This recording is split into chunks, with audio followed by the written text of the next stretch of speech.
Okay, so this video is going to cover 5 and 6. This is where we're going to start looking at composition of functions. So we're going to do a couple of problems where they straightforward kind of show you that it's a composition. And what a composition is when you have one function inside of another. So notice how this looks. This R of 2 is inside the function S. So basically what you want to do is you want to work inside and work your way out. So we're going to do the R of 2 first. That's what we're going to focus on first.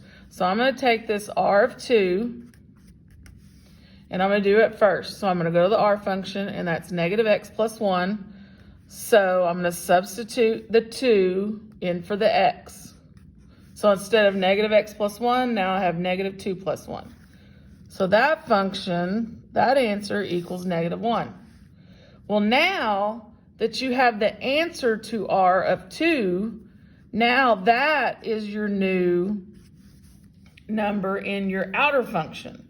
So now you got to figure out what S of negative 1 is. So now you go to your S function, and you take that function, you put negative 1 in. So 2 to the negative 1 to the second power. So now you got negative 1 into that function. So negative 1 squared is 1. 1 times 2, 2. 2 minus 2, that one's 0. And that's a composition of function because it's a function inside a function. So numbers 5 and 6 are like this problem. So what I'm going to do, I'm going to erase that. I'm going to make this one video. So 5 and 6 is like this problem I just did. 7 and 8 is going to be like this last problem I'm going to do. So remember, we're still doing composition of functions. The first ones, they're going to write them like this. The next type, 7 and 8, they're going to write them in the shorter form, just the way composition of functions can look. Doesn't change anything what it's doing, so this is how they'll write them. Q of P of X, they'll do this little 0, kind of a degree sign in between, but it still means, whoops, that's a 3 there. They want you to substitute in a 3. They still want you to do the composition. So it's the same thing as it was before. It's Q of P of 3 is what that means. It means P of 3 is your inner function, and then you get that answer, and then you go to the Q function. And it's the same thing as what we did previously. So we're going to work this one. We're going to do P of 3 first. P of 3. So go to your P function.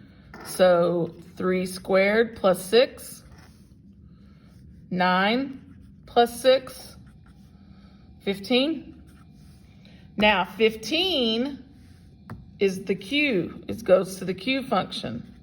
So now you do Q of 15. So you go to the bottom function, and that's the square root of 15 plus 1 now, which is 16, which is a perfect square, which is 4. All right, that was the first one on that one. Now they're going to have you flip-flop it. So now instead of Q of P, it's going to be P of Q of 3. And again, it's the same thing. P this time is the outer function. Q is the inner function. So we're going to do Q first this time, substituting 3 in. So you go to your Q function, which is the x plus 1 square root function. So square root of 4, perfect square, equals 2. Now you take that 2 and you put it in to the P function. So this one, you're just doing it backwards from the way you did it up above. So now it's P of 2. So now you go to your P function, x squared plus 6. So 2 squared plus 6, 4 plus 6, final 10. That's your final answer. That's your final answer on those. Don't put the 15 in I think it only wants the final answer, so don't put the one before. Same thing when you did 5 and 6. It just wants that 0. It wants that final answer after you did the whole composition. But a composition of function, all it is a function inside a function. So you work the inner function first, and then you work the outer function. And that concludes lesson 6-1.